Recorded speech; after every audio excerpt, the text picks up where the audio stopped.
All right. Welcome, welcome, welcome. I'm really excited about this episode today. There's going to be just a lot on team building, not to give it away, but high performance recruiting. I'm joined by Trent Cotton. He is a longtime HR executive. He's worked at agencies, internally as a recruiting leader. He's currently the vice president of talent and culture at Hatchworks, a US based nearshore software development firm placing those types of candidates. He's the author of Sprint Recruiting. His new book, High Performance Recruiting, is set to launch and be released towards the end of this year, maybe in January 2024. We connected a few weeks ago. I just was reading more of his content. I love this approach to recruiting and building teams. And we got on the phone, and it was very clear we needed to record this and share it with all of you. So, because it's a lot of the styles that we preach at Digital Recruiter. So, I'm excited for this conversation. And Trent, thanks for being here, man. Hey, thanks. I've been looking forward to this.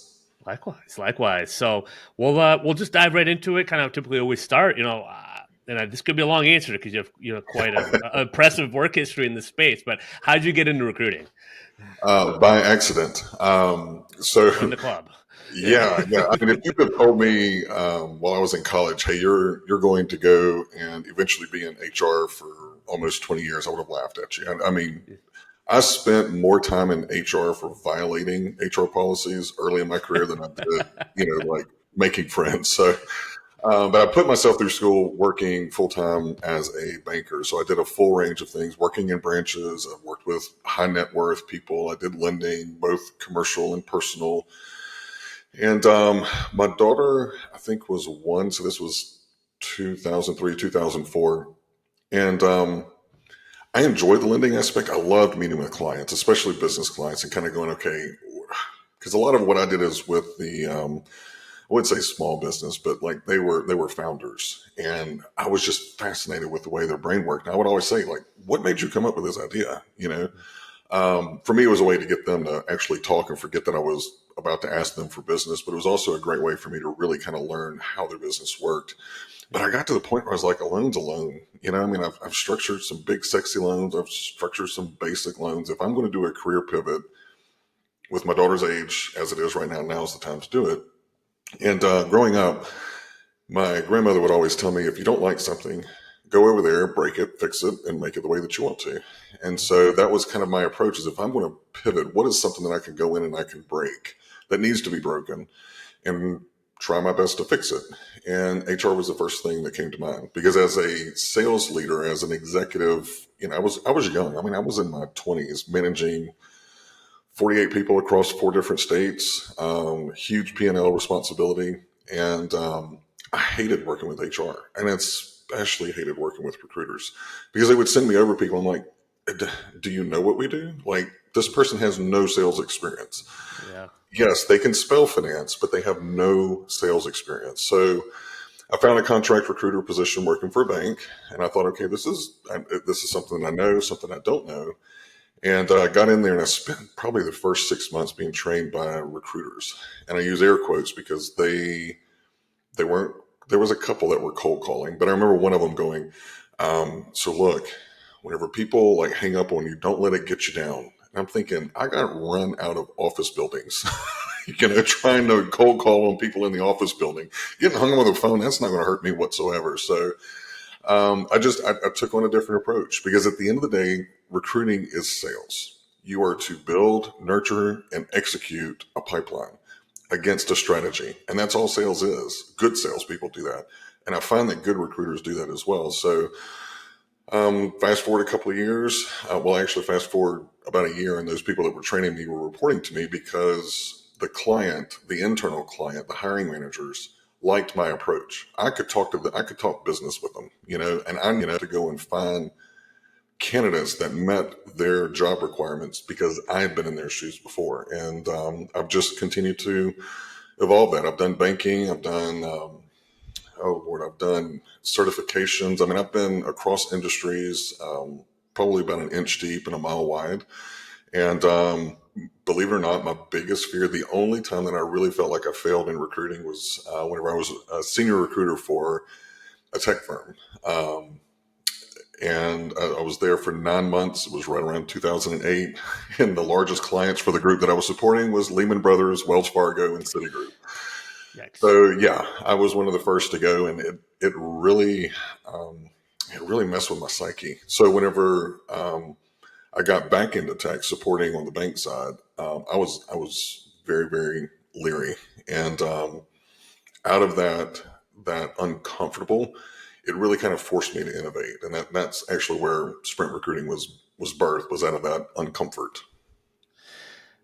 I love it. I want to get into sprint recruiting, but I have to say that is the first time I've ever heard a loan be described as sexy.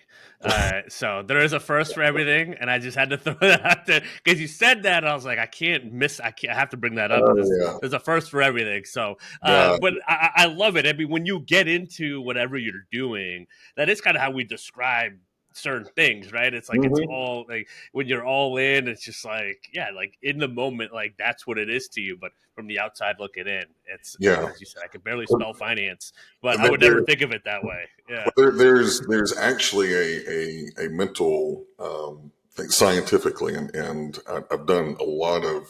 I've just kind of gone headlong into it, but it's called flow state. And you know what you were talking about, kind of being in that zone where time stands still.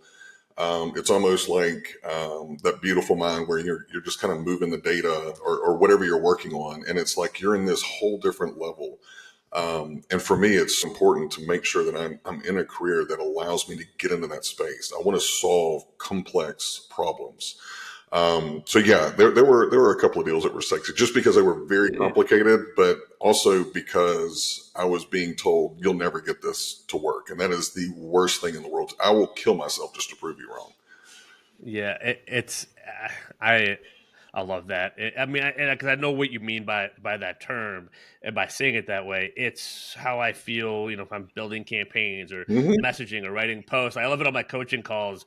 Like it's a one-on-one call, right? But I'm just they're staring at the message. I'm not typing for a few minutes, and they're like, "Wait, what's going on?" I'm like, Right. "This is just the process." Like, and it shows people like what goes into good messaging and Yep. fixing your profile and the calls and the setting up the frameworks and writing a piece of content. Like I Hmm. think it's good for people. It's fun to see people in their flow state, Oh, I right? love High it. I performance, love kind it. of just like right. Yeah, I mean, we see it with like I would say like musicians or athletes, right, all the time. Kind of like when Hmm. they're on fire or whatever else, or just like a performance, kind of really you feel it. It's weird, but you kind of can have that working in loans or working in Yeah. recruiting, like when you're just in the zone. And I think that's such a great thing to aspire for because that's when Hmm. you know you're fulfilled. And it is. It's just like whether it is recruiting, you stumble into it, or banking, or Yeah. whatever it is. Like that's what the search should be for. Is like what's going to get me in kind of the zone and the flow, and just like and be able to produce high results. Right. It kind of you need that to get to that place. Hmm. And there is the lead lag effect, but that's a huge lead indicator that you're going to get Yeah, there. yeah, Yeah. I'm really big on leading and lagging, and the other thing too that that I try to impress on people whenever I'm coaching them is that success is intentional. If it's people go, oh, success is not something you plan for. That's bull. That's bull. Anything that I put my mind to, I am planning to succeed, and every ounce of my energy is going into whatever that definition of success is for that particular project, that search, that coaching. If you're not moving toward that, then for me, you're moving sideways, and that's called being busy. It's not called being productive, and I hate being busy. I love being productive. It is. That is a huge lesson to learn. It is the trap of being a producer, being an entrepreneur. Like it's like, I have to constantly, am I being busy or am I being productive? And then when you have a team, right? Is the team being busy? Are they being productive? Mm. And how do you? It's a lot easier to flip it for me than it is for them. So, which you kind of dive into. So I guess let's start with sprint recruiting. We're Okay, going to talk about both books. I know you kind of mentioned they kind of flow into each they other, do. which is Hmm. perfect. How did that come about? What is sprint recruiting? Uh, I know I know it's a long answer, but we'll Yeah. start there. Well, Yeah. I'm laughing because I have high functioning ADD, and growing up in school, I was never like I always finished my work quicker, and that's why I would talk. I would make straight A's except for conduct because I just got bored. So sitting in a classroom, especially as an adult, especially as a producer, and especially as a leader of a team who at the time was under fire from our internal client, we were supporting the tech divisions within the bank. And ironically, my CHRO always put me into things that I didn't want to do, and things that at the time I never saw was relevant. And this was one of those cases. It was design thinking for 2 weeks. I had 2 weeks off, and then I had a week of Kanban training. I had a week off, and then it was a week of Agile. And this was all toward the end of the year. Whenever you're trying to crank everything out, you've got meetings, you got holidays, and all this other kind of stuff. And I went into it kicking and screaming. And just a little side note: about 3 years ago, I sent her a text. I said, "Look, I know I put you through hell for putting me through those classes, but it absolutely transformed my life." I'm looking at it 6 years later, and I'm like, this is so much of who I am. I wouldn't know how to distinguish myself. So after going out of those classes, the whole premise of this is how technology firms were able to build and deliver client-centric products that worked. All right. So, you got your Waterfall project management, which is you follow a very sequential order. Agile was a lot more bursty. For me, it was like, I was like, God, every 2 weeks you're kind of getting those quick little dopamine hits that all of us look for. Like, hey, this went well, this did not. And so I started thinking there's got to be some kind of implication for recruiting. And, at the time I was actually considering getting out of recruiting. I spent more time running a daycare than I did actually providing strategy. I was chasing fires. I was listening to recruiters complain about hiring managers complain about recruiting. I'm like, I don't want to do this shit. Agile gave me a chance to say, let me give this one more shot. And so throughout probably the next 90 days, I really kind of dug in. And I realized that there are 4 dysfunctions in recruiting. And every other little issue that you've got probably falls within one of these 4 dysfunctions. So the first one is that everything is a priority, which means that nothing is a priority. I call that the Chicken Little effect. At the time, our CIO drove me crazy because every 48 hours it was a different emergency. This is now the top position. So I'd go and I'd reallocate resources to try and get that position, only for 12 hours later for them to bring up another emergency. And therein lies kind of the second one, is that there's no rhythm, or there's no opportunity for us to do iterative improvement. It's like the classic Lucille Ball, where she's in the chocolate factory. That's how I feel like a lot of us as recruiting, outside of, what people looking in, we're kind of keeping it together, but inside we're just stuffing chocolate wherever we can. And the belt just continues to speed up. And then the other is that, I kind of alluded to it a little bit earlier, is that recruiters thought they were doing a good job because they increased the number of hires, but then the hiring managers are like, you're not filling the right role. So there was this misalignment in the definition of success. And then let's face it, the feedback loop is broken. I consulted about a year ago with a prospect client that read the book, and they're like, oh, we've got an SLA with our clients on feedback. I said, okay, well, cool. What does the client have to do for you? Like, what's the deadline? And they go, we don't have any deadlines on them. I said, then that's not an SLA, that's a contract. So we're going to fix this. We're going to create some accountability. And what this does is it kind of addresses some lack of focus, lack of efficiency. We all have a lack of time and a lack of resources. So with those constraints, I wanted to see how can I use and leverage those constraints to maximize sprint recruiting. And Agile, that was kind of the thing for me, was like, they're doing more with less and higher quality. Let me see if I could do that in recruiting. So we created 4 principles of sprint recruiting, or Agile recruiting. So imagine squeezing everything you can down a funnel. And that's essentially what Agile does and within sprint recruiting. So if you've got 400 roles and you've got 3 recruiters, you ask the hiring managers, okay, what needs to be filled? They're going to say all of them. You and I both know that's completely unrealistic. Again, lack of time, constraint on resources, all that other kind of stuff. How do we use that to our favor? So the first principle is creating a sprint. And all a sprint is putting a bookend. So instead of going, hey, hiring manager, with the 400, which ones are the most important? I'm going to put a time constraint on there and say, over the next 2 weeks, where do you want my team and me to focus? That's going to have the maximum value for you and your team. So I'm already kind of constraining that. That's that first step of the funnel. Once they come up with that, and let's say they come up with 20 positions, these are absolutely, we've got to get these done. Fantastic. I'm now going to give you a budget of points. So 200 points. Of those 20 jobs, I want you to assign a point value, and we're going to fill those jobs in order. So now I am putting the onus of prioritization where it belongs, which is with my client. They are defining success over those next 2 weeks. And then I'm going to use the third principle, which is work in progress limits, to limit the number of candidates in each stage of the process. That way, we're not recruiting 25 candidates over 5 weeks only for the manager to go back and try to hire one of the first five. And, then they're surprised they're no longer in the market. No, we want to limit that. We want to limit that FOMO and get them to move quickly, because that's going to help us be able to create that drumbeat. So once I hit that whip limit, let's say it's 5.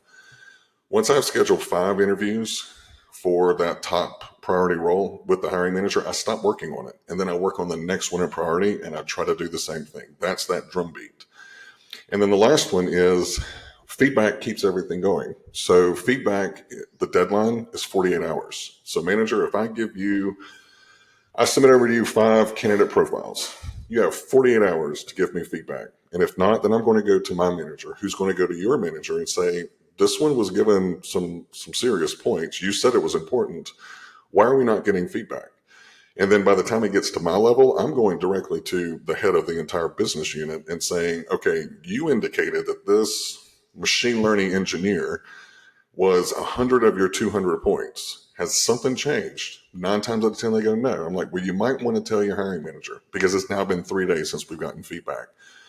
Just imagine the heat that's applied, but it's not on the recruiter. It's where it belongs, because now as a leader, I've got a dashboard that tells me what's most important to my client, how many candidates we have in each stage of the process, where are the real bottlenecks, and I go on the offense rather than being defensive, trying to defend my team just honestly with a lack of data, because now I've got those leading measures to show. It's tons to unpack. I mean, it's fascinating getting kind of the internal perspective, right? I think a lot of people listening are on the agency side. Mm-hmm. This applies. I mean, this is all the principles. Get the start date, get it on paper, get them to Mm-hmm. commit. I'm always saying you want to put the ball in their court as quickly. It's like a hot potato. It's like get in their court as often as possible. Mm-hmm. Do that on the front end. Set the expectations. It's all those same principles apply on the outside, kind of looking in, and plus internally, I have been interested in, like, I don't do as much with internal, but I've like, I got so many hires, and it always was a red flag to me. I'm like, what does that mean? Right. Like, is that a good thing? Right. Like, I don't know. Like, I don't know, but like, it was just kind of like, it's like, I still don't know if they're solving a problem, a Mm-hmm. business problem, just because they got a bunch of hires. So I love that you brought that up and kind of putting kind of the onus on the manager Right. themselves and kind of systemizing. And it's just like, yeah, what is the priority and assigning? I mean, I love the point system, Mm-hmm. but you kind of have to break that. And the way you said, 5 submittals and move on. Yeah. That is a recruiting wide, internal, external. That has to be how you think and you operate. The 10, 15, 20, 25 submittals. I mean, it drives me nuts when I Mm-hmm. see it. If we ever do it internally, I'm like always asking questions. What is going on Right. here, right? And typically we've gotten feedback, and it's in a shift in the rec. That's Mm-hmm. okay, right? And then we got to kind of work on the initial qualification. But that is a huge kind of internal meter that is super important to have. Well, and I've actually worked with agencies before, because they were like, well, why would I apply points? I've got the dollar value in there. I said, okay, but we looked at one. They had 2 major clients that just wore them out, and I said, these 2 clients, I would put them on sprint, and say, okay, you've got these 15 roles. Which ones, you've got $100 of my time over the next 2 weeks. Where do you want me to spend that time? I was like, and you become obsessed with making sure you hit your whip limits and you hold them accountable. Because what was happening is they were busy. And I went to the agency owner and I said, look, you're bootstrapping this. You are absolutely wasting money, and the recruiters are wasting your money, but they don't know it. It's not really their fault. They're in that frenzy. You need to provide that direction, and you go in and manage that relationship and say, I've got limited time. I've got limited resources. but also as an agency, imagine being able to get 48-hour turnaround. You get a job, you start working on it, you submit candidates. What happens? A week goes by, you don't hear anything, and then you hear, oh, well, we changed the job description. Wouldn't you like to know that 48 hours into a search versus a week? The same things apply internally and with an agency. And what we were able to do with this one agency is that they actually positioned themselves as they were able to work on, they had like maybe 10 of the 60 or 70 roles that they had farmed out to agency. They were able to increase their efficiency and lock in their target because of the parameters that we put in Sprint, that they started getting more and more and more from the other clients because they were able to focus on the quality, not just the quantity, but the quality. And that put them heads and shoulders above, the people that were just trying to put cheeks in the seat and make a buck. There's an issue here that happens when I tell people, whether it's outreach or within you actually working on a job of like, well, that's like passive or that's a soft sell. I'm like, nothing is passive. I don't know if they're a good client or if it's a good rec in the beginning. That's why I don't hard pitch. Mm-hmm. I'm trying to get them to come on my turf and understand, is this even worth us working on? Mm-hmm. Right? Because you identify the quality, then you get to the quantity, as you said. Versus, as you said, some people look for, I got 100 recs. I had someone over the summer, I got 10,000 recs. How many of you closed the last 6 weeks? Mm-hmm. 0. So you have 0 recs, is what I just heard. Right. I mean, that truth be told, I mean, that's what it was. He keeps asking for our help and delivery. I'm like, dude, go qualify a rec. Give me one that's going to close by Monday. Mm-hmm. And we'll go find people. Yeah. And it's got nothing. So a bunch of people got agreements, but they don't actually have recs. So there's a huge difference when you focus on one. And I get recruiting partners. I get, let's partner up, all that. And we have a bunch more roles. I was like, I don't care. I want to focus on one. Yeah. I want to place one with you and see how we get, because I'm going to get all the red flags and catch all the holes in the process with one and not waste the rest of our time. Absolutely. And then once we get 1 done, we can get 2 done, and then maybe 5 done, and then 10. And it's got to kind of build from there. So it's a slow burn in the beginning. You're still working your tail off. That's where most of the work, the hard work, is in the beginning to get to those results. But like, you just have to have that patience, that 3 months, 6 months, maybe even up to a year, to do it the right way and to get there. But again, it's the hard way to do it, and that's why most people they think they're taking the easy way out by not doing it. But you've discussed like those consequences. I mean, they're insane. So. Yeah, and it's very important. Within the sprint, I would say confines almost. It allows me as a leader, whenever those recruiters get slightly uncomfortable, what typically happens without this prioritization is they go and work on kind of an easy kill. So if I'm thinking agency, I've got this machine learning engineer, potential $50,000 payout, or I've got this executive assistant that's like $6,000 or $7,000. Well, if I can't find as a recruiter, I'm just beating my head against a wall on this ML engineer, I'm going to go and fill a couple of those. And in my mind, I reason and go, well, I'm almost close to that 50,000. This does not give them room to move, and it forces you as a leader to get them to lean into that pain and embrace the suck and push past it. And the beautiful thing is that iterative aspect of it is like when you do your retro at the end of the sprint. So you sit down at the end of the 2 weeks and say, hey, team, what worked? So we can scale it, and what didn't, so we can overcome it. I use the word annihilate. I'm a little extreme, but the other thing, we like that here. You're good. Yeah, but I mean, if you think about it, most of the time we don't stop, and if we do, it's like, we come up with all these great ideas, and they just sit on a damn whiteboard somewhere, and nothing gets done. Right? This, you have a living, breathing document that you're going through every 2 weeks, and helping recruiters push into that pain and push into that suck and be able to rise out as a result and celebrate it with them, celebrate it with the team. All that's going to do is it's almost like a domino effect. So just a little sidebar. I'm a nerd. I love to research stuff that's just completely miscellaneous. But I was wondering one day, I was like, okay, so I know that everything's got stored energy, right? So whenever I push the domino, if we were to measure the energy to the very last one, how much did it grow? And so scientists actually did this. And if you had 100 dominoes in a row and you push the amount of, let's just say it's 10, whatever the energy component is, 10 pieces of energy to push that first one. By the time it gets to the very last one, it is the energy that has taken for all of it to go has grown 100 times. And if you think about that and apply it to sprint, everything that I learned, maybe I found a new website, maybe I found a new message that works, or a new Reddit board, or a new way to source on GitHub, whatever it is. I did that with that ML engineer. Naturally, your brain's going to go, well, if it works there, could it work over here? So that's where that experimentation comes up. And then you're sharing these best practices with the team. Dude, once you round that corner as a leader, just hold on, because your team is going to completely take off. And it is so much. Then you go from trying to be a daycare manager to trying keeping them in the damn lines. It's like, okay, we're testing 10 things right now. Let's not add another 10. Let's see how these Yep. 10 are doing. And that, to me, I mean, you can tell by my inflection, my smile. I love it. That is the zone, man. It's so much fun. We're kindred spirits. I'm the same way. I'm seeing it now with our agency that we really officially started building in June. Mm-hmm. It's kind of making some placements for here and there for some coaching, consulting clients. And then it was like, all right, let's actually make this a thing. And that's like hitting like the sweet spot. I mean, this is without an ATS, right? So people have to Yeah. close their ears when they hear that.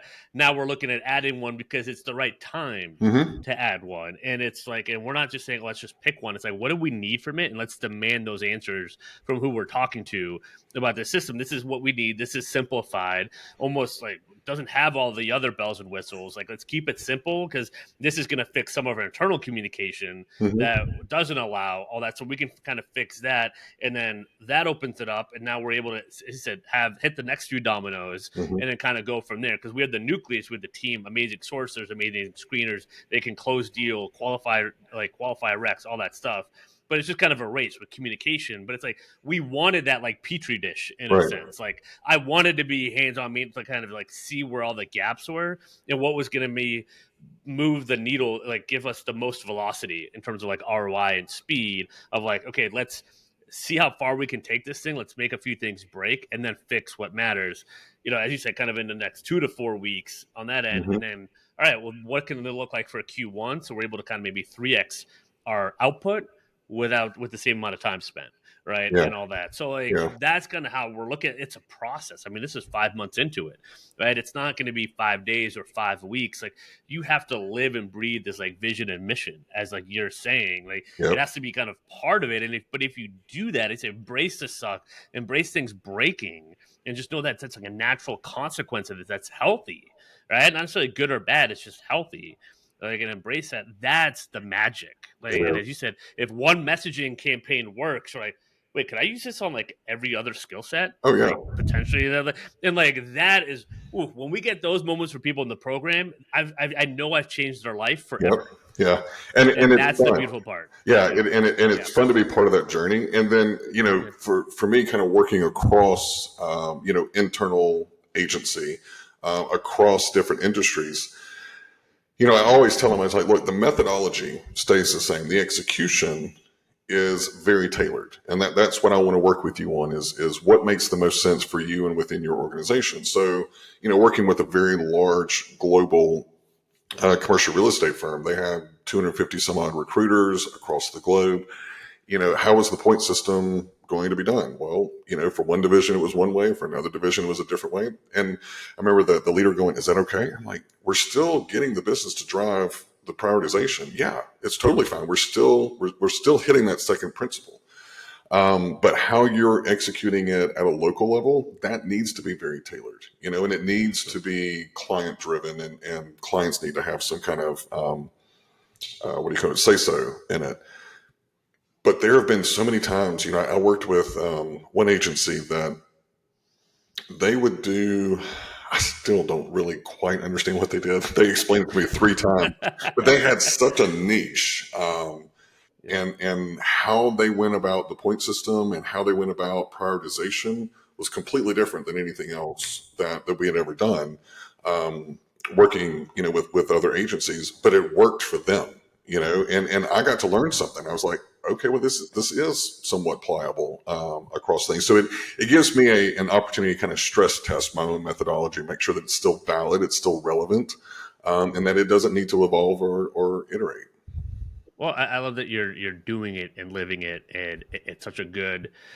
You kind of have to, right? I Hmm. think as we coach and consult, like that is always one of the things that we have to like self audit. Like, am I practicing what I preach, right? Right, All the time. And it is good to put stuff out there that I found. It's like if I'm putting it out there, like I got to make sure that I'm actually doing it, right. and staying consistent with it. So it's Hmm. super important. Yeah, it's Um, called eating your own dog food, I think.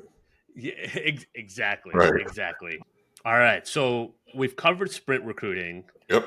Let's get into high performance recruiting. When did you realize you needed to write the second book?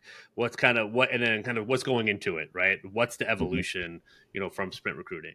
Yeah, I think I shared with you. I actually wrote another book that I was going to release, but I put it on the back burner. I mean, it's completed. I just have to edit it. But this one, for some reason, I just could not get this one out of my head. So I was noticing a theme of whenever I was meeting with people about sprint recruiting, we naturally started talking about what does a good recruiter look like. And I don't like to use the term good.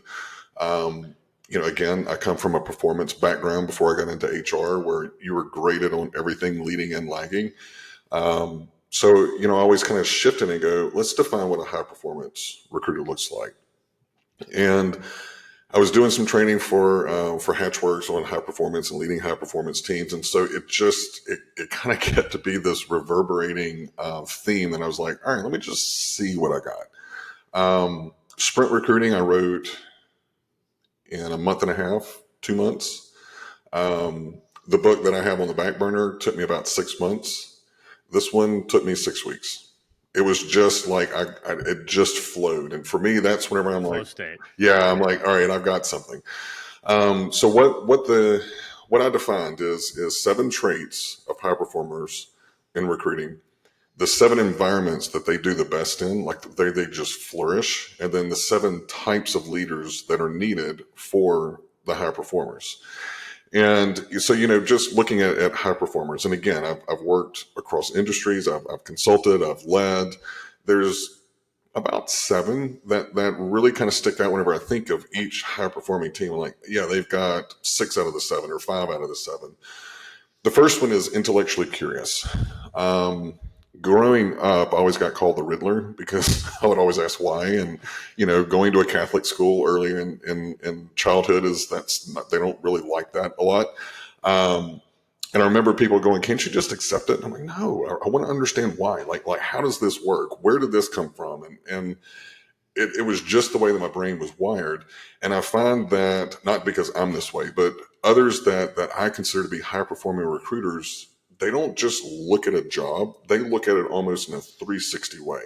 And that's why they're better at developing a search. That's why they're better at developing candidates and bringing them across the board and actually closing the deal, because they've got that intellectual curiosity about the job, about the industry, about the market, about the candidate, and about the hiring. It permeates everything of who they are. It's one of the things that I look for whenever I'm hiring someone is when they're asking me a lot of questions, tactical questions, thought provoking questions. That's whenever I go, I like this person, because if they're doing that with me, they're going to do it with my client, and that's what I want. The next is grit or tenacity. They just will not let go of something. I mentioned earlier that the worst thing in the world to tell me for my own health is you can't get that done. Oh God. Like, I just really wish you wouldn't have said that. And I have found like some of the higher performers that I loved working with is because I knew as a leader I could give them the most complicated job and they were going to find a way to get it done.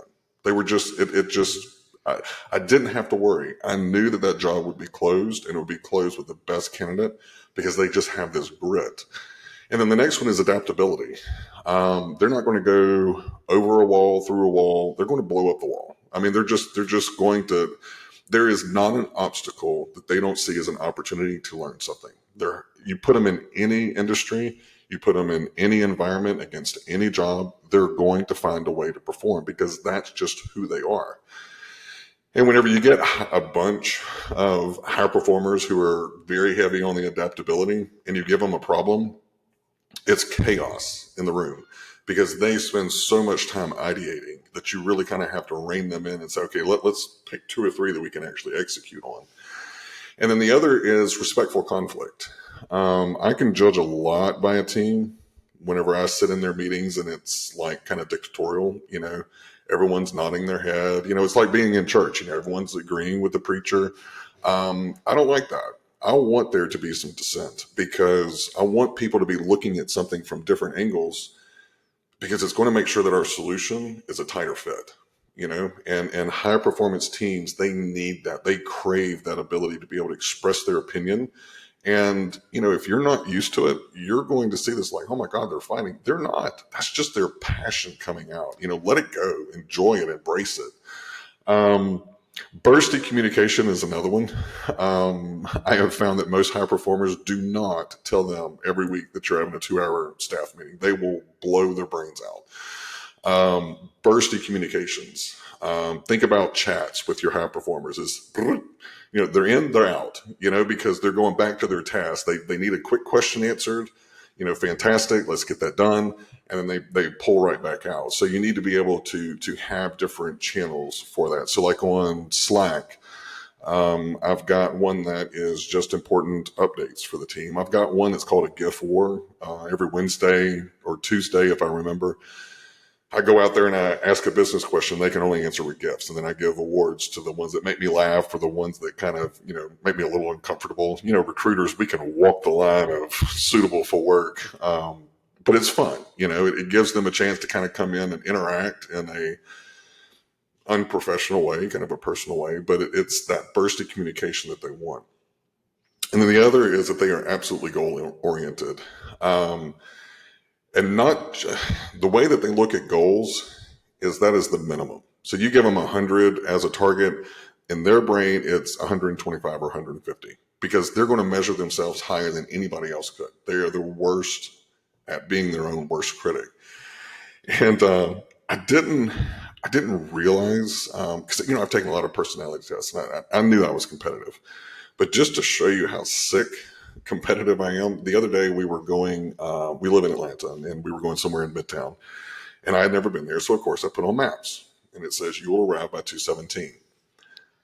I was trying to run red lights, pass people, take shortcuts around traffic to beat that 2:17 to the point where my husband was like, what are you doing? I was like, I'm competing against what Google Maps says I'm going to do, Against time. Yeah. Battling time. Right. But it's a source of motivation for your high performing recruiters to know that I am performing at optimum level. And if they're not, that's going to trigger that intellectual curiosity, that adaptability, all these other traits to say, how can I get to where I need to be at that high performance level? And then, of course, the biggest one is accountability. They need, and they crave accountability, not just for them, but also for you as a leader and from their team members and their clients. So I was working with a client who was complaining about one of their recruiters. They're like, she's such a great performer, but she's constantly complaining about her hiring managers. And so then once we put in sprint and we put in that 48-hour thing, and I've got a report I call the ICE report, ICE, which means I've called and cared enough. That is for those roles that are way beyond the 48 hours. And I started noticing that this particular recruiter had so many roles that she was working on that were on that ICE report. And so I worked with a leader to start applying the right pressure. Ironically, whenever the feedback started coming in and she saw that her leader was holding the other side accountable, her complaints about the hiring managers went down. She wanted that accountability. So if I'm looking for high performance teams, those are the 7 that I look for. Intellectually curious, they love respectful conflict, they're accountable, adaptable, they are goal oriented, and what's the other? Burst of communication, and then they have the grit. Those are every high performing recruiter I've ever worked with fits probably 90% of that definition. The grit, I think, might be the number one thing that I tell agency owners to look for when they're hiring, because I think they get confused. Oh, I got to have a veteran or a new person or a person that doesn't know anything or whatever they're looking for. Like, that's what you want to identify, because that tenacity, you can figure out some of the rest. Oh yeah. I mean, right? If they have some of that grit, they're going to probably have a lot of the other Oh, pieces in a absolutely. sense, right? I love that one. I love that. I think it's number two you mentioned. I love that one. I mean, all of them are gold, but that's like I'm just thinking back the last couple of years because if you have the grit, you tend to kind of complain less or whatever else, Hmm. or you can kind of fix some of those complaints. You know, Hmm. because I do tell my managers like to that point you just made, you know, we have an SDR that just started. And I told her like how important it is. Here's how you get buy-in from your recruiters, Hmm. right? And the things that you can do to affect and to show, you know, you make that cold call, right? They're not making the cold call to clients, and all that, like Right. fight for their candidates, like the different things that you can do. You're going to get way more out of the team, Hmm. right? And kind of, and as you said, the dominoes going in the right direction for you too. I mean, yeah, it's kind of like a perfect list, you know, if you will. I mean, I love it. I mean, that is I'm excited to kind of read this thing Sure. when you release it because like I'm like I'm just gonna be I'm gonna be nodding my head the whole time. Yeah. I'm gonna be the person at church, Yeah. so just nodding because I agree with all the principles and then the conflict one too. I mean that is I was telling my wife I'm not yelling I'm passionate, Yeah. right? Because she's like, Yeah. you're down there. I'm probably going to hear it from recording this. She's like, what do you got going on down there? I'm just Right. like, I'm passionate. Like, Yeah. me and Trent were talking, like, we get it. Like, we're on the same team here. Like, we're Yeah. passionate, right? And it's just like, that's a good thing, right? You don't want to be robotic or anything else like No, that. And no. there is a healthy way to go about it. But it's if you have the goals, you kind of have why we're here, what we're trying to get done. Like, that's a lot easier for them to have that conflict, quote Absolutely. unquote, than everything else, right? And then, and you were mentioning, things to look for when hiring a recruiter.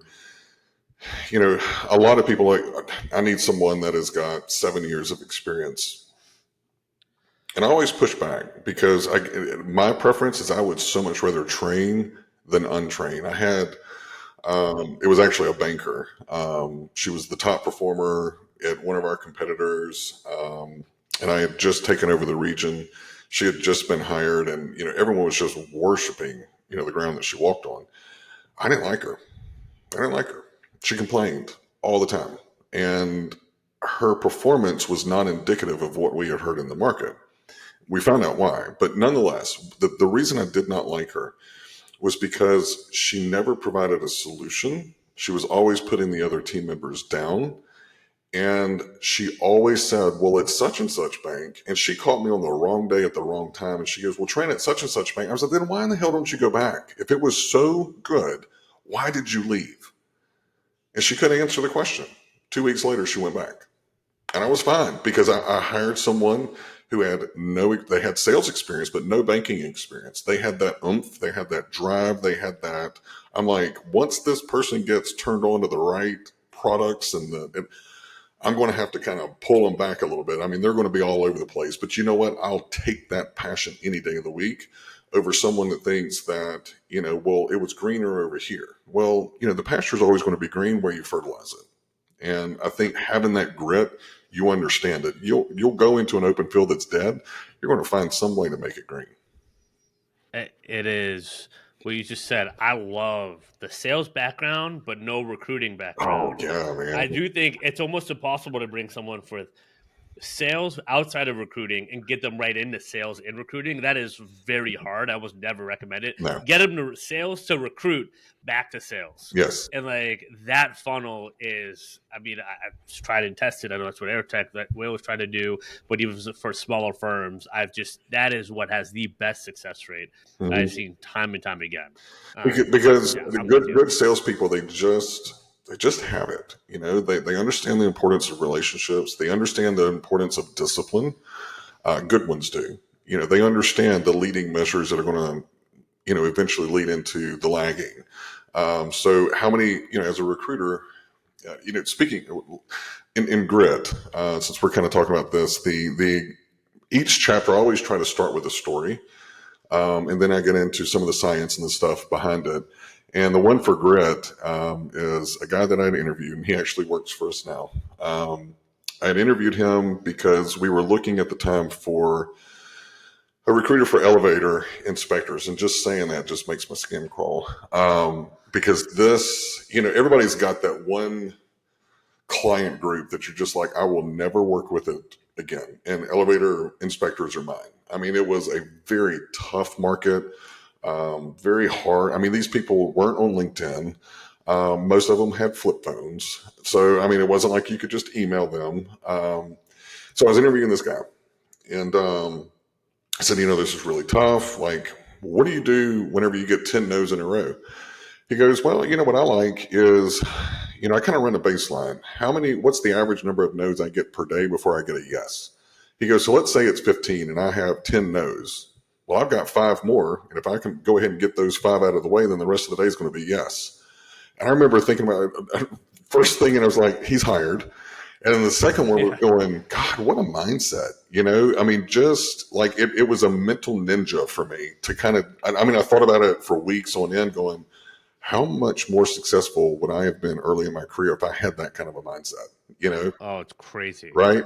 That's Crazy. grit. That's grit. It's like, how many no's do I need to get to? And then the rest of it's yes. And I love it. And that's why I love working with him. He gives me so much energy because he's just delightful, but he's so freaking wound tight. He's wound tighter than a Timex. And I love that because it's always toward the positive aspects of it. I I love that. And you're making me realize more and more that the best salespeople I've come across would never consider themselves good salespeople. Absolutely. And I think that is one of the myths that I have to help people break. They're like, I'm good at sales. I'm like, yeah, like these are the characteristics. Like you just like you keep going, you keep attacking. Like you play the numbers game first. And yeah, you can always play the numbers game a little bit better, more strategically. Yeah. But like as you said, like it's a mindset thing more than anything. And you can train yourself into it for Mm-hmm. sure. But it is something about recruiting and sales. Like you have those experiences from different industries and different jobs and people that have tried different things. That's where I've noticed some of the overlap, Mm-hmm. right? It's some of the best. Like I have a client. She was a physical therapist, and dealing with some of those patients that don't want to get better and all that. Right. Like makes recruiting feel easy, Oh right? yeah. I've had some people come in that have sold MLM products and all that. Well, recruiting seems easy compared to selling MLM at first and all that and bugging all Yeah. your neighbors, right? Yeah. So like the different things. They're like that. Like it almost feels like easy. They've established the mindset and the grit almost elsewhere, and so Mm-hmm. that's where some of those unique backgrounds. You don't have to look for recruiting, but kind of what adds up. And I think the owners that I see that hire the best teams can think in those kind of that abstract way and kind Mm-hmm. of see how different principles and lessons from other industries could apply to recruiting versus trying to be like one dimensional, be like, well, it's a recruiting role. I got to get someone that's been a recruiter. It's like, no, like you X out this whole pool Oh yeah. of people that would do amazing, especially with some of the margins in agency recruiting. You could change their absolute life by Absolutely. introducing to them, and then they're so grateful that you brought them in here. They're like, "Sweet, I'm not selling cable anymore."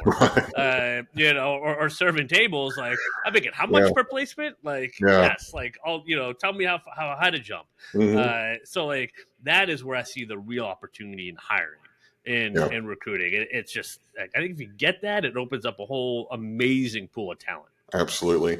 And then too, I think agencies, specifically that take on that mindset, put themselves in a totally different category against their peers. And when we were doing our pre-call, I shared with you whenever I was at the bank, we had 20 some odd vendors and we're spending X millions of dollars. I had to reduce it to, X minus $10 million in spend, and I needed to consolidate it down to 3 different agencies. And my selection process was looking at agencies who were partners for me, people that I could pick up the phone and go, hey, Clark, are you seeing this in the market? If so, ask your recruiters, are you seeing this shift in the market? If so, how are you guys dealing with it? And we would share that information. If one of the internal hiring managers called this agency and was like, hey, I need this, the agency would call me and go, hey, is it okay, if we engage? We have this mutual respect. I saw them as an augmentation to my team. The other 17, they did everything they could to try and circumvent the system. And ironically, I actually ran numbers on, I'm really big about quick quits, quality of hire. And so I was looking at these other 17 compared to the 3, the number of quick quits we had within the first year before the project was done. And it was astronomical, the difference in quality. And it made the decision so much easier from a data point standpoint. I already had the gut of, hey, I really like dealing with Adam and I really like dealing with Ben over at, ITAC. They're great partners. They would also give me competitive information. And, if it wasn't one of their clients, they go, hey, I hear there's a layoff about to happen at such and such place. If you got any roles, you might want to get your recruiters after that. So it made breaking up with those other 17 completely easy. And I got to be such a fierce component that they wanted to reduce it down to 2. And I basically went toe to toe with our COO of the entire bank. And I said, over my cold, dead body, will you make me choose between these 3 and only get it down to 2? I need these 3. And this is why. And he acquiesced. But I had that relationship with them. And so whenever I am working with agencies, whether it's about sprint or about high performance teams, it's about differentiation. What makes you different than, ABC personnel out there that'll go and just put a cheek in the seat.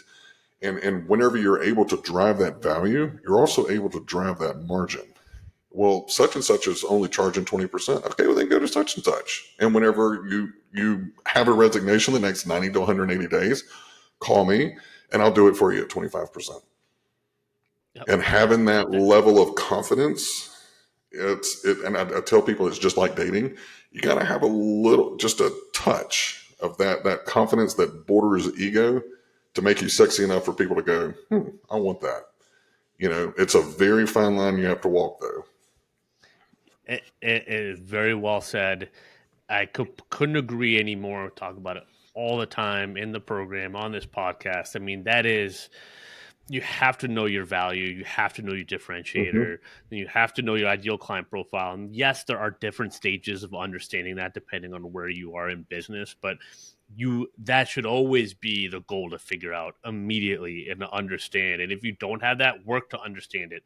Get on the call with candidates and clients and don't even try to pitch anything. Just learn your market. Yeah. Right. Ask people around, what would you, pay me for and to find or whatever. Like just do some of the research, right? That makes everything else a lot easier. And then when you have it, and there is a little fake it till you make it at some points, maybe in the beginning, but once you start, it doesn't take long. Once you've made a few placements, like that's it, right? 3 months in recruiting is like 3 years doing anything else. It feels like at times. So more like 10. You could have a whole differentiator in 3 months. Like, right.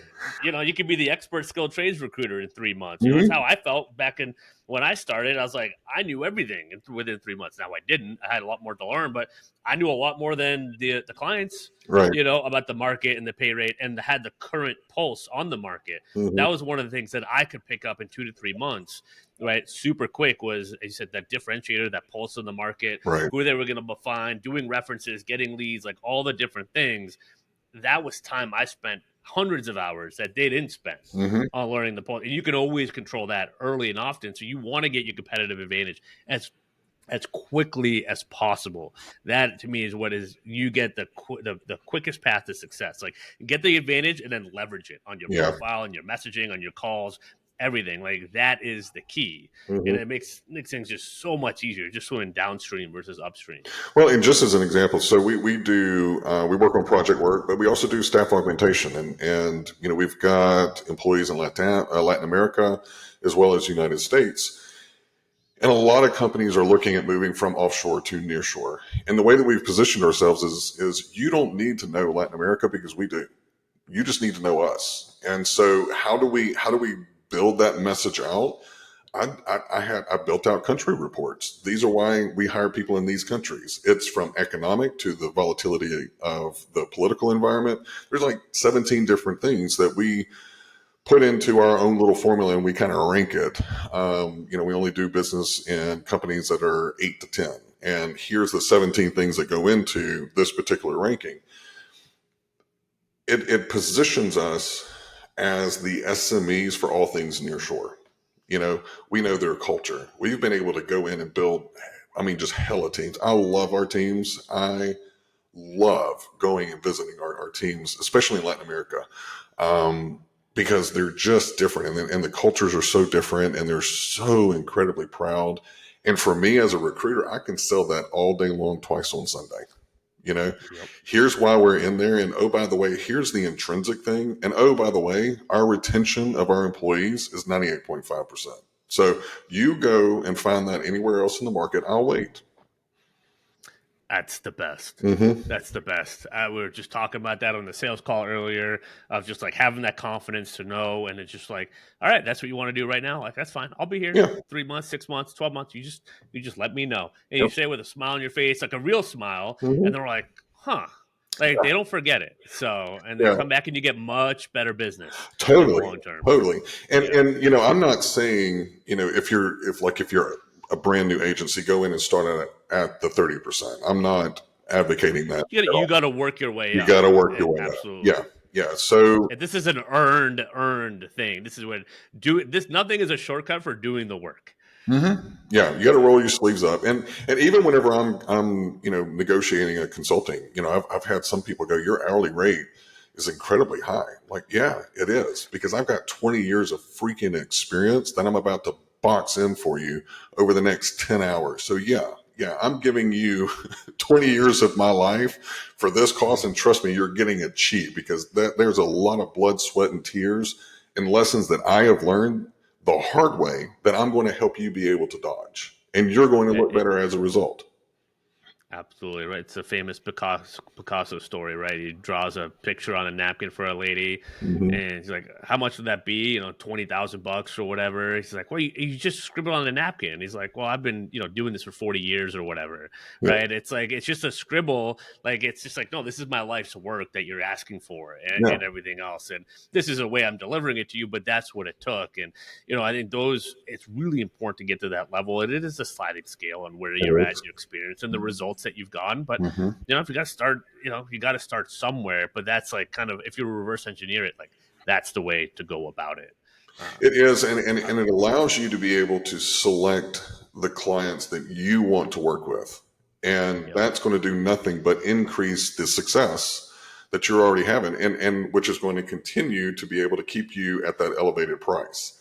Because what I do find is that, and especially now, and we've done this sometimes. It's like we'll go and work on something that's outside of our normal little tech stack or whatever, to be able to get the revenue, because things are, the economy is not fun right now. But that's a short term strategy. That's not our long term strategy. So having a long term strategy and understanding short term pain for long term gain, is not necessarily sacrificing your value. It's kind of putting food on the table right now, but learn what you can in each step of that way, because it's going to help you whenever you get to your end destination. And it's also going to make you hella thankful for it. I mean, I tell people all the time, I've been married twice. I'm married my third time. First two to women, this one to a guy. So, tried something a little bit different. But, you know, I don't think that everything that I've been through from a relationship standpoint, I don't think that I would treasure my current marriage and protect it as much as I do now, because I've been through the worst. So now that I've got what I've actually looked for, oh my God, I'm fiercely protect it. The same thing is true when you're building that agency, when you're building your recruiting organization. When you reach that pinnacle where you go, I'm here. This is what I've wanted. You become super protective, super selective over it, and your team will borderline idolize you for that, because you brought them through that journey that they didn't know that they needed to go through, and they're better recruiters for it. Your organization is better for it. It's just a fantastic place to be. And usually, if you're high performance, you go, oh, this is great. Let's sit here for a day. Now, what's that next peak that we're going to take on? and it weeds out the people that aren't going to be high Yeah. performing, or at least aren't going to be a fit, Mm-hmm. right? And that's good. I'd rather have a quick yes or no than a dragged out, I don't Gosh, know yes. what's going on here. Yeah, what is So it, Paul? Paul, I it's think Paul said, "Let your yes be yes and your no be no." I will respect you so much more for saying, "Hey, Trent, I don't have this journey in me." Okay, cool. Let's talk about what that looks like.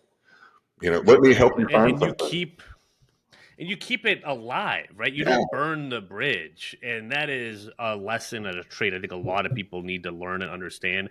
I had to kind of figure that out too. When I was younger, it's like how to keep things alive and not burn bridges. Because I got, excited. I would jump into projects and I've had to learn how to just like take a step, take a deep breath. Mhm. Okay, like let's investigate a little bit more. Like, what are we talking about? Like, and like find the lane. Whether you're optimistic or skeptical, whatever, you still have to like figure out what that lane is, Mhm. to kind of keep things open. And that's why you don't want to sell to everyone all the time, Right. because if I had done that with a few people a couple years ago when I was starting this, I wouldn't have some of the amazing opportunities that I have now, Mhm. with people. And because I didn't have it then, I was like, you have the vision of like, I could have this down the road, or I don't know, like if this person maybe is further along, then I could actually even coach them, but I'm going to get to know them and learn. Right. And like, then they promote me up for having that attitude. And as I kind of get there and I get on the level where I can help them, then it makes it so much easier and the trust is built in. I mean, there's so many ways, just like having that attitude and approach. Just assume you're going to be here for 30, 40, 50 years in your career. You think of it that way, and every interaction starts to become more meaningful. Yeah. It does not everyone's going to be your best friend or anything like that, right? You might not record a podcast with every single person, but like just being intentional, that leaves a lasting impact on Yes, people. it does. So It does. And the I guess the other thing to remember is that every time you say yes to something, you are saying no to something else. So you need to evaluate what you're saying yes against what you're saying no to, and that's going to help you evaluate what's the right route to go. So I'm saying yes to this client who's very large, who's going to give me 15 roles and I'll be able to make X amount of dollars if I get all of them filled. But I'm going to have to say no to some of these other clients that I really enjoy working with. And yeah, maybe I may not make as much of the money, but I know their company, I know their value, I know what they're looking for. It's almost like second nature for me. But I'm going to have to learn this over here. So you can see just kind of going through this little T chart is like, this seemed like a sexy yes, but now it's more of a no because I'm going to be beholden to this one client versus I've got 10 over here. So what happens when that one client, the economy tanks, they're a bank, they're going to be the first to lay off, first to cut things. Now you're going to wish that all those no's you said that you would have kept them because they're, 8 out of the 10 are still in business, so yeah, I go. always try to tell people success is intentional. Make sure that you prioritize everything in your life according to what is the most important. And then the other is make sure that you evaluate your yeses against your nos. And then once you commit, commit. Don't look back. That's important, and I love that. Just being intentional of every part of your business Mm-hmm. and your recruiting desk. So a ton of gold in here, and I really appreciate kind of you sharing all this stuff. This is super. I know we could keep going, but we're not for this time. But I know we could. Uh, Trent, where we got sprint recruiting, this Yep. is out. People can just buy that right now. Yes. Is that on Amazon? Where can we? Amazon, yeah. So tell us, kind of where can we find you? We will have this on the episode page, but Yeah. just so people can hear All it. right. So Yeah, I'm where can we find you? active on LinkedIn. You can keep up with all things high performance recruiting and sprint recruiting at sprintrecruiting.com. I'm also on Twitter. I don't do a lot as much on Twitter as I used to. High performance recruiting. If I can get it edited in time, and this is it's like you birth it and then you have to rebirth it. I don't like the rebirth side. But I'm hoping to get it done to release in either December or early January, and it'll be out on Amazon. You can go to Sprint Recruiting, and then there's a little tab that says High Performance Recruiting. You can go in there and put your email in, and I'll send an email out with a link once the book is posted. So also available for coaching, for consulting, whether it's Sprint Recruiting or High Performance. I usually tell people that high performance recruiting is the who and the what, and the sprint recruiting is the how. And I just did it in reverse. I built the how first, and then now I'm kind of going and going, well, who's the who and the what? But it all kind of blends in together, which to me makes it very easy. I love it. Well, this is fantastic. So, if you're listening, definitely connect with Trent on LinkedIn. Follow his stuff. He's got some great content out there. Obviously, get the book. I can't wait to get that and start reading it because I I'll know send you I'm a just going copy. to be nodding my head the whole time. I appreciate that, and this was fantastic. So, Trent, I appreciate you. Thanks Thank for you. coming on. Thanks for sharing the story. This was great. All right. I really enjoyed it. Thank you. Of course, of course. All right. Well, that'll do it for this episode. And all right. Well, as we always say, happy hunting, and we'll see you next time.